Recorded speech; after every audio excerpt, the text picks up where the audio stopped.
الصلاۃ والسلام علیک یا سیدی یا رسول اللہ وعلی آلک واصحابک یا سیدی یا حبیب اللہ۔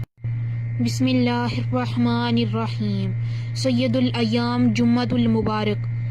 اے ایمان والوں، جب نماز کی اذان ہو تو جمعہ کے دن اللہ کے ذکر کی طرف دوڑو اور خرید و فروخت چھوڑ دو، یہ تمہارے لیے بہتر ہے اگر تم جانو۔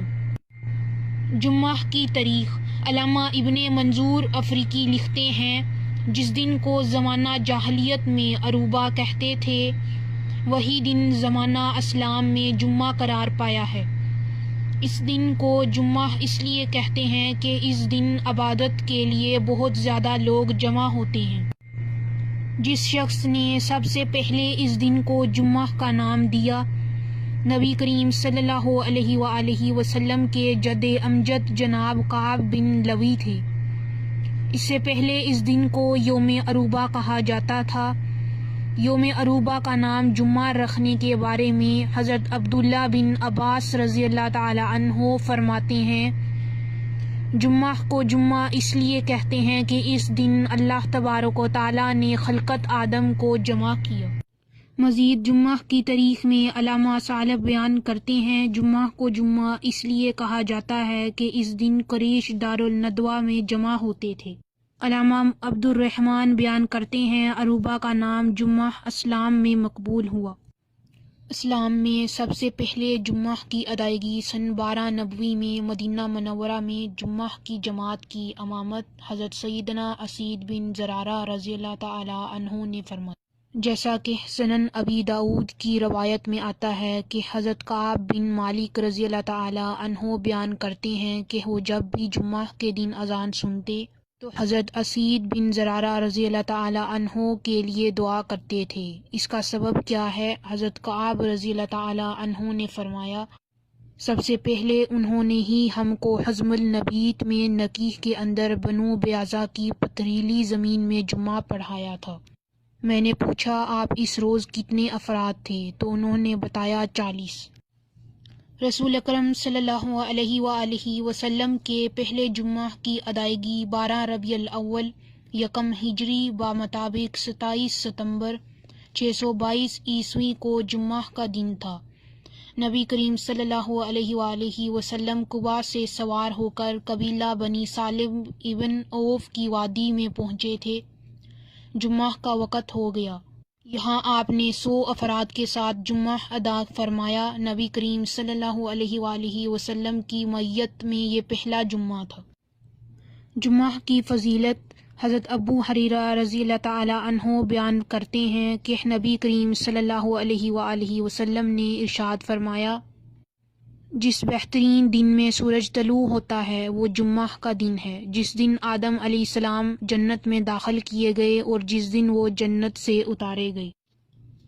حضرت سلیمان فارسی رضی اللہ تعالی عنہ بیان فرماتے ہیں کہ رسول اللہ صلی اللہ علیہ وآلہ وسلم نے فرمایا، جو آدمی جمعہ کے دن غسل کرے اور حسب استطاعت طہارت کرے، تیل لگائے اور خوشبو لگائے، پھر اپنے گھر سے نماز جمعہ کے لیے نکلے اور صفوں کے درمیان پرسکون بیٹھے ہوئے 2 آدمیوں کے درمیان نہ گھسے، پھر نماز پڑھے جو اس کے لیے لکھ دی گئی ہے، پھر جب امام خطبہ دے تو خاموش رہے، اس کے اس جمعہ سے دوسرے جمعہ تک کے گناہ بخش دیے جاتے ہیں۔ ترک نماز جمعہ پر وعید و سزا۔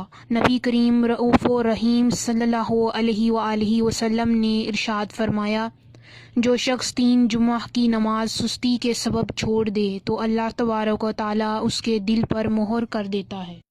نماز جمعہ کا شرعی حکم۔ جمعہ فرض عین ہے اور اس کی فرضیت ظہر سے زیادہ موقت یعنی تاکیدی ہے، اور اس کا منکر دائرہ اسلام سے خارج ہے۔ جمعہ کے دن کرنے والے اعمال: ناخن تراشنا۔ حضرت حمید بن عبد الرحمن رضی اللہ تعالی عنہ اپنے والد سے روایت کرتے ہیں، جو شخص جمعہ کے دن اپنے ناخن کاٹتا ہے، اللہ تبارک و تعالی اس سے بیماری نکال کر شفا میں داخل کر دیتا ہے۔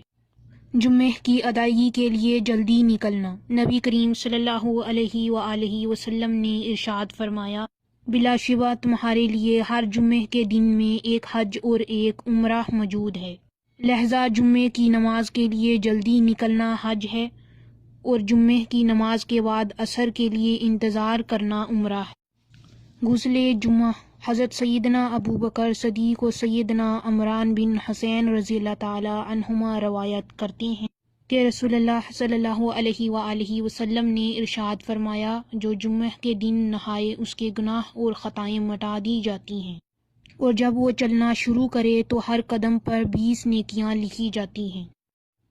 غسل جمعہ کا فقہی حکم۔ جمعہ کے دن غسل جمعہ کرنا سنت مستحبہ ہے۔ جمعہ کے 5 خصوصی اعمال۔ حضرت ابو امامہ رضی اللہ تعالی عنہ سے روایت ہے کہ حضور نبی کریم صلی اللہ علیہ وآلہ وسلم نے ارشاد فرمایا، جس نے جمعہ کی نماز پڑھی، اس دن کا روزہ رکھا، کسی مریض کی عیادت کی، کسی جنازے میں حاضر ہوا اور کسی نکاح میں شرکت کی تو جنت اس کے لیے واجب ہو گئی۔ جمعہ کو والدین کی قبر پر حاضری۔ حضور نبی کریم صلی اللہ علیہ وآلہ وسلم نے ارشاد فرمایا، جو شخص اپنے ماں باپ یا دونوں یا ایک کی قبر پر ہر جمعہ کے دن زیارت کو حاضر ہو، اللہ تبارک و تعالیٰ اس کے گناہ بخش دے گا اور ماں باپ کے ساتھ اچھا برتاؤ کرنے والا لکھا جائے گا۔ تلاوت قرآن۔ حضرت ابو سعید خدری رضی اللہ تعالی عنہ سے روایت ہے کہ نبی کریم صلی اللہ علیہ وآلہ وسلم نے فرمایا، جو شخص بروز جمعہ سورۃ الکہف پڑھے اس کے لیے دونوں جمعوں کے درمیان نور روشن ہوگا۔ نبی کریم صلی اللہ علیہ وآلہ وسلم نے ارشاد فرمایا، جو شخص شب جمعہ کو سورہ حامیم دخان پڑھے اس کے لیے 70,000 فرشتے استغفار کرتے ہیں۔ دعا۔ حضرت ابو ہریرہ رضی اللہ تعالی عنہ بیان کرتے ہیں کہ نبی کریم صلی اللہ علیہ وآلہ وسلم نے ارشاد فرمایا، جمعہ کے دن ایک ایسی ساعت ہے جس کو جو مسلمان پائے اور اللہ تبارک و تعالیٰ سے جو بھی سوال کرے اللہ تعالیٰ اس کو عطا فرما دیتا ہے، اور یہ ساعت بہت تھوڑی دیر رہتی۔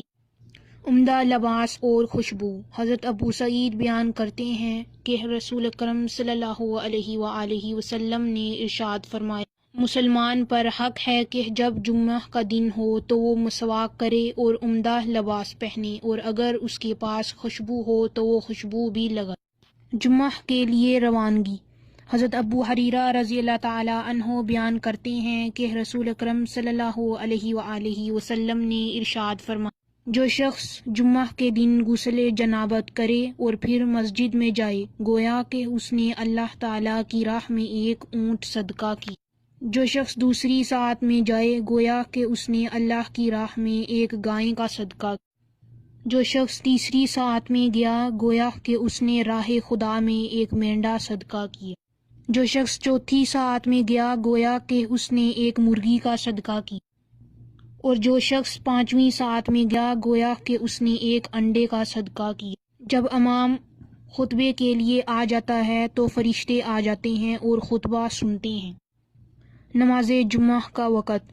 حضرت سلمہ بن اکوع رضی اللہ تعالی عنہ بیان کرتے ہیں کہ ہم زوال آفتاب کے بعد رسول اللہ صلی اللہ علیہ وآلہ وسلم کے ساتھ جمعہ کی نماز پڑھتے تھے، پھر سایہ تلاش کرتے ہوئے لوٹتے۔ خطبہ جمعہ۔ حضرت ابو ہریرہ رضی اللہ تعالی عنہ بیان کرتے ہیں کہ رسول اللہ صلی اللہ علیہ وآلہ وسلم نے ارشاد فرمایا، اگر تم نے جمعہ کے دن دوران خطبہ اپنے ساتھی سے کہا چپ ہو جاؤ تو تم نے لغو کام کیا، یعنی بالکل خاموش رہنا چاہیے۔